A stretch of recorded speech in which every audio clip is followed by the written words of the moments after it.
எல்லாருக்கும் வணக்கம். ஒரு சின்ன கேப்புக்கு பிறகு உங்ககிட்ட வீடியோவில் பேசுகிறேன். கடைசியாக டீலிமிட்டேஷன் பற்றி பேசியிருந்தேன். அதை தொடர்ந்து எலெக்ஷன்லாம் நடந்து முடிஞ்சிருச்சு, ரிசல்ட்டும் வந்துச்சு. ரிசல்ட்டுக்கு பிறகு என்னவெல்லாம் நடந்துச்சு, என்ன நடக்குது எல்லாத்தையும் பார்த்துக்கிட்டு தான் இருக்கோம். 2 வாரமாக எல்லா வீடுகள்லையும் நியூஸ் சேனல் தான் ஓடிட்டே இருக்கு. அந்த அளவுக்கு பரபரப்புக்கு பஞ்சமில்லாமல் போகுது.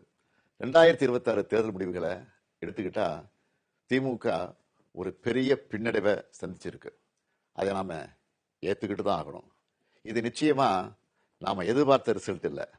இதுக்கு அவர் காரணம் இவர் காரணம்னு யாரும் யார் மேலேயும் பழி போடாதீங்க. தலைவரா இந்த தோல்விக்கு நானே பொறுப்பேற்றுக்கிறேன். வெற்றி கிடைக்கும் போது எனக்குத்தான் அந்த கிரெடிட் வந்து சேருது. அப்போ தோல்வி அடையும் போதும் அந்த பழியை நான் தான் ஏற்றுக்கணும். அதுதான் ஒரு நல்ல தலைவருக்கான இலக்கணம். சரி, தோத்துட்டோம், அதுக்கு நான் அதையே நினச்சிக்கிட்டு முடங்கிட மாட்டேன். உடனே அப்டேட் ஆகி மீண்டு வருவேன்.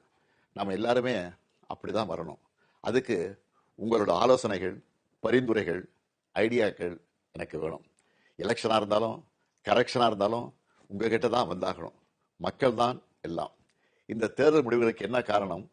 திமுக இன்னும் எப்படியெல்லாம் உங்களுக்காக உழைக்கணும்னு நீங்க நினைக்கிறீங்கன்னு சொல்லுங்க. உங்களோட கருத்துக்களை ஓப்பனா சொல்லுங்க. அதுக்காகத்தான் இந்த உடன்பிறப்பின் குரல் வெப்சைட். இதுல உங்க கருத்துக்களை பதிவிடுறது ரொம்ப சிம்பிள். உங்க வாய்ஸ்லயே பேசி கருத்துக்களை சொன்னீங்கன்னா அதுவே டைப் ஆகிடும். நேரடியா நீங்களே டைப் பண்ணியும் சொல்லலாம். இல்லைன்னா நீங்க பேப்பர்ல எழுதி அந்த போட்டோவை அப்லோட் பண்ணலாம், டாக்குமெண்டா அனுப்பலாம். உங்க கருத்துக்கள் எனக்கு வந்து சேர்ந்துடும். அதையெல்லாம் படிச்சு பரிசீலிச்சு நம்ம அடுத்த கட்ட நடவடிக்கையை வடிவமைக்க போறேன். நம்மளோட அணுகுமுறை, சிந்தனை, செயல்பாடு எல்லாத்தையும் மாத்தி ஆகணும். காலத்துக்கு ஏற்ற மாதிரி எவால்வ் ஆகித்தான் ஆகணும். உங்க கருத்துக்களின் அடிப்படையில் டிஎம்கே 2.0 வரும். கட்சியோட எல்லா லெவல்லையும் தேவையான மாற்றங்களை செய்ய போறேன். இதனால அடுத்த 100 ஆண்டுகளுக்கும் இந்த இயக்கம் உயிர்ப்போடு இயங்கும், உங்களுக்காக இயங்கும். உடன்பிறப்பே, நீங்க சொல்லுங்க, நான் கேட்கிறேன்.